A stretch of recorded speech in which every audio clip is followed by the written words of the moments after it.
মুসল্লিরা জিগায় হাফেজ তারাবি পড়ায়া টাকা নিতে পারবো কিনা, ঠিক না? আর এই যে মুফতি সাহেবরাও খুব ফতুয়া দেয়, ঠিক না? এটাই তো জিজ্ঞাসা করেন, ঠিক না? কিন্তু আজ পর্যন্ত কোনো মুফতি সাহেবকে কেউ জিজ্ঞাসা করছে, কোনো মুসল্লি, যে আমি যে হাফেজের পিছনে তারাবি পড়ি, ও যে আমাকে কোরআন শোনায়, আমি যে ওর কোরআন শুনি, আমি ওকে টাকা দিতে পারবো কিনা এটা জানান, ও নিতে পারবো কিনা ওটা গুলি মারেন, আমি দিতে পারবো কিনা এটা বলেন।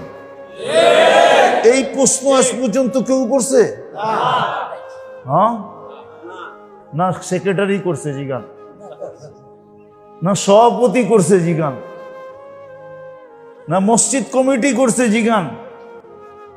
হাফেজ নিতে পারবো কিনা এটা প্রশ্ন করে, এটা প্রশ্ন করে না আমি দিতে পারবো কিনা। হাফেজ নিতে পারবো কিনা এটা প্রশ্ন করে, এটা প্রমাণ করে ওর ভিতরে কোরআনের আজমত নাই, কোরআনের গুরুত্ব নাই, মহত্ব নাই, বড়ত্ব নাই। ও কোরআন সম্বন্ধে কিছু জানেই না। রাগ হয় না, ও কোরআন সম্বন্ধে কোনো গুরুত্ব নাই, ও জানে না কোরআন কি জিনিস। কোরআনের মহত্ব যদি থাকতো তাহলে মুসল্লিরা হাফেজকে সোনার হার দিতে দিতে ডাইকা দিত, বলতো তুই আল্লাহর কালাম শোনাইছস, আমি তোর পিছে আল্লাহর কালাম শুনছি, তুই আমার মালিকের কালাম শুনাইছস। আগের যুগে চিঠি পড়াইতে 2-4-5 মাইলও হাইটা যেতে হইতো। যাত্রাবাড়িওয়ালারা ভালো মতে বোঝেন, চিনি আমরা যাত্রাবাড়ি, আমি বড় হয়েছি তো ঢাকা শহরে, যাত্রাবাড়িকে চিনি না। হ্যাঁ, আমার ওই দিনও মনে আছে কান্দে লঙ্গি আর আমি ঢাকা শহরে ঘুরতেছি।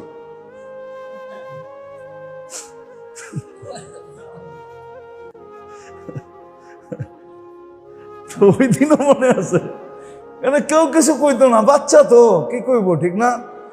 হ্যাঁ, তো যেটা বুঝাইতে চেতেছি ভালো মতে বুঝান, কাজে দিন। কোরআনের মহত্ব আমাদের কাছে নাই, গুরুত্ব আমাদের কাছে নাই। থাকলে একটা প্রশ্ন আমাকে কেউ দেখায় দেখ যে আজ পর্যন্ত কোনো মুফতিকে কেউ প্রশ্ন করতে যে আমি মুসল্লি, হাফেজ তারাবি পড়ায়, আমি ওকে কিছু দিতে পারি কিনা।